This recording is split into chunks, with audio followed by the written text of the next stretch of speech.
Parliament ముందు ఈయన పేరు రాహుల్ గాంధీ, ఈయన పేరు కేటీఆర్. నేను మళ్ళీ చెప్తున్నా, రాహుల్ చేస్తే రైట్, బీఆర్ఎస్ చేస్తే అరెస్ట్. క్లాప్స్. ఎందుకంటే ఇది తెలంగాణ ప్రాంత బిడ్డలం. వీళ్ళ అగ్రనాయకుడు చేస్తే కరెక్టు, కానీ రాష్ట్రానికి సంబంధించిన మన బిడ్డలు మన ప్రాంత వాసులు చేస్తే తప్పు. రాహుల్ చేస్తే రైట్, బీఆర్ఎస్ చేస్తే అరెస్ట్. ఆదానికి వ్యతిరేక నిరసనలో కాంగ్రెస్ ద్వంద్వ వైఖరి. పార్లమెంటుకు టీషర్ట్తో ఆ పార్టీ ఎంపీలు. ఆదాని రేవంత్ బంధంపై టీషర్ట్లతో బీఆర్ఎస్ నిరసన. అసెంబ్లీకి రాకుండా ఎమ్మెల్యేల అరెస్టు. ఎందుకు అంటే దీని గురించి మీకు తెలవాలి. ఇక్కడ ఈ ఎపిసోడ్ చాలా పెద్దదండి, తెలంగాణ ప్రాంత బిడ్డలకు చెప్పాలి.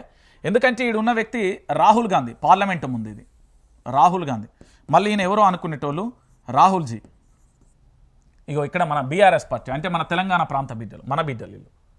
ఇక్కడ అగ్రనేత రాహుల్ గాంధీ పార్లమెంటు మీద ఆదాని మీద పోరాటం చేస్తున్నాడు.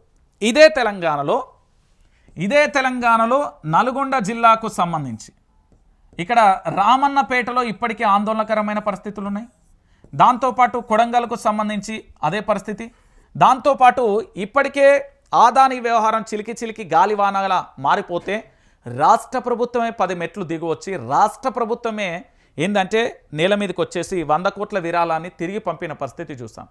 ముఖ్యమంత్రి యనుమల రేవంత్ రెడ్డి గారు కిందికి దిగిన పరిస్థితి మనం చూసాం. ఎందుకు దిగారు అంటే పూర్తి స్థాయిలో ఆ ప్రభుత్వాన్ని రాష్ట్ర ప్రభుత్వం మీద భయంకరమైన వ్యతిరేకత వస్తుంది కాబట్టి భయంతో వెనుదిరిగారు. మరి ఈరోజు వీళ్ళ నిరసనను కూడా పూర్తి స్థాయిలో మనం యాక్సెప్ట్ చేయాలి. రాహుల్ గాంధీకి ఒక నీతి, ఇక్కడికి ఒక నీతి ఉండదు. ఎక్కడైనా చట్టసభలో ఒకటే, ఎక్కడైనా రాజ్యాంగం ఒకటే, ఎక్కడైనా వ్యక్తులు ఒకటే, ఎక్కడైనా వ్యక్తులకు సంబంధించి స్వేచ్ఛ ఒకటే. కానీ ఈరోజు ఇలాంటి పరిస్థితులు రావడం చాలా బాధాకరమైన విషయం. నేను అందుకే చెప్తా ఉన్నా, తెలంగాణ ప్రాంత బిడ్డలారా, ఈరోజు పూర్తి స్థాయిలో తెలంగాణ రాష్ట్ర రాజకీయాలలో జరుగుతున్న ఈ ఎపిసోడ్లలో మీకు ఇంకా తెలవాల్సింది ఏంటంటే, తెలంగాణ రాష్ట్ర వ్యాప్తంగా దేశవ్యాప్తంగా ఆదాని అవినీతి మీద రాహుల్ గాంధీ పోరాటం చేస్తే మరి తెలంగాణలో ఉన్న కాంగ్రెస్ పార్టీ ముఖ్యమంత్రి గారి బంధుత్వం మీద ఏంటి అనేది చర్చ జరుగుతుంది.